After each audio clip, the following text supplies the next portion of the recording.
मुख्यमंत्री देवेंद्र फडणवीस आणि उपमुख्यमंत्री एकनाथ शिंदेंच्या उपस्थितीत उद्या महायुतीचा जाहीरनामा प्रकाशित होणार। उद्या सकाळी 11 वाजता वांद्र्यातल्या MCM मध्ये जाहीरनामा प्रसिद्ध केला जाईल।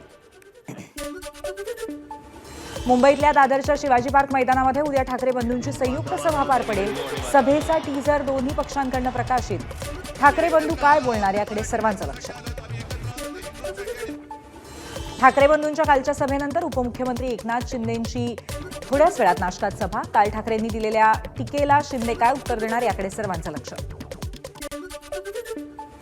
शरद पवार आणि अजित पवार 17 जानेवारीला एकाच मंचावर येणार। केंद्रीय कृषी प्रदर्शनाच्या उद्घाटन सोहळ्यासाठी काका पुतणे एकाच मंचावर येणार। बोरिवलीमध्ये प्रभाग क्रमांक 16 मध्ये ठाकरे सेनेच्या उमेदवार स्वाती बोरकरांकडून डोर टू डोर प्रचार। भाजपकडून 15 वर्षात मूलभूत सुविधांचंही काम झालं नसल्याचा स्थानिकांचा आरोप। तर 16 तारखेला निकाल आपल्याच बाजूने लागणार, बोरकर यांच्याकडून विश्वास व्यक्त। वर्धा जिल्हा परिषदेच्या सभागृहात समाज कल्याण विभागातर्फे अस्थिव्यंग दिव्यांगांना देण्यात येणाऱ्या स्कूटीची सोडत। पालकमंत्री पंकज भोयर यांच्या हस्ते दिव्यांगांना स्कूटीचं वितरण झालं।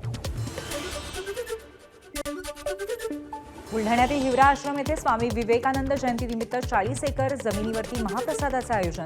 कार्यक्रमामध्ये 2 लाख भाविकांना महाप्रसाद वाटण्यासाठी तब्बल 101 ट्रॅक्टर मैदानात। वीर कपूर निर्मित शतक संघ के 100 वर्ष हा हिंदी चित्रपट लवकरच प्रेक्षकांच्या भेटीला। चित्रपटात राष्ट्रीय स्वयंसेवक संघाच्या 100 वर्षांच्या वाटचालीचा उलगडा होणार असल्याची माहिती। अयोध्येतल्या राममंदिर परिसरामध्ये नमाज पठण करणाऱ्या व्यक्ती पोलिसांच्या ताब्यात। संबंधित व्यक्ती काश्मीरी असल्याचं पोलीस तपासात उघड। तर ती व्यक्ती अयोध्येमध्ये का आली याबाबत अधिकची चौकशी सुरू। ओडिशामधल्या राऊरकेलामध्ये चार्टर्ड विमानाचं आपत्कालीन लँडिंग। रघुनाथपाली परिसरामध्ये जलदाय ब्लॉकमध्ये विमान कोसळलं। दुर्घटनेमध्ये 6 जण जखमी, उपचार सुरू।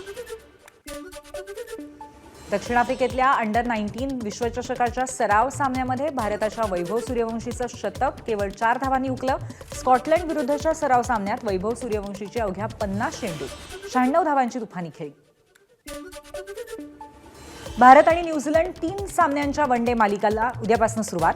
बडोद्याच्या कोटंबी स्टेडियममध्ये रंगणार पहिला सामना। फॉर्मात असलेल्या विराट कोहली आणि रोहित शर्माच्या खेळीकडे चाहत्यांचं लक्ष। एबीपी माझा, उघडा डोळे बघा नीट।